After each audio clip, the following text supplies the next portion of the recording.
ভাই যখন কিছু নেই 1000 টাকা নাও, দুটো চায়ের কেটলি কেনো, ঘর থেকে কিছু চা কিনে তৈরি করো, আর বিস্কুট নাও, নাও বউকে দিয়ে ঘুগনি তৈরি করে আনো, দেখো প্ল্যাটফর্মে গিয়ে দাঁড়াও, বাস স্ট্যান্ডে গিয়ে দাঁড়াও, এই টাকা তোমার কত দিনে কত টাকায় দাঁড়ায়। কোনো কাজ ছোট নয়, সব কাজই বড়। আমি এখনো বাড়িতে নিজের বিছানা নিজে গোছাই, নিজের কাজ নিজে করি। কেন জানেন?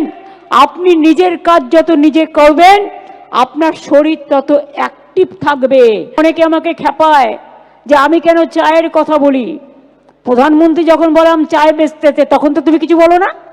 আমি যদি বলি ভাই যখন কিছু নেই 1000 টাকা নাও, দুটো চায়ের কেটলি কেনো, ঘর থেকে কিছু চা কিনে তৈরি করো, আর বিস্কুট নাও, নাও বউকে দিয়ে ঘুগনি তৈরি করে আনো, দেখো প্ল্যাটফর্মে গিয়ে দাঁড়াও, বাস স্ট্যান্ডে গিয়ে দাঁড়াও, এই টাকা তোমার কত দিনে কত টাকায় দাঁড়ায়।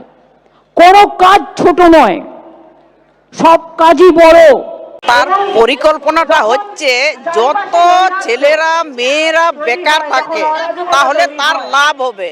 কারণ যারা শিক্ষিত হলেই তো চাকরি চাইবে, প্রশ্ন করবে আমাদের কাজ আমরা কেন পাচ্ছি না, আমরা ছেলে মেয়েরা কেন স্কুলে লেখাপড়া ঠিকঠাক আমরা শিখাতে পাচ্ছি না, আমরা এই রাস্তাটা কেন ঠিকঠাক নয়, আমরা পানীয় জল কেন পাচ্ছি না, আজকে চাষিরা দাম পাচ্ছে না, মেয়েরা নির্যাতিত হচ্ছে, পরিযায়ী হচ্ছে, আমাদের ছেলে মেয়েরা বাইরে কাজে চলে যাচ্ছে। এই যে শিক্ষিত হলেই তো প্রশ্ন করবে, সেই জন্য বলছে তোমরা যতই লেখাপড়া থেকে দূরে থাকো আমার লাভ হবে, সেটা এটা চিন্তা ভাবনা করছে।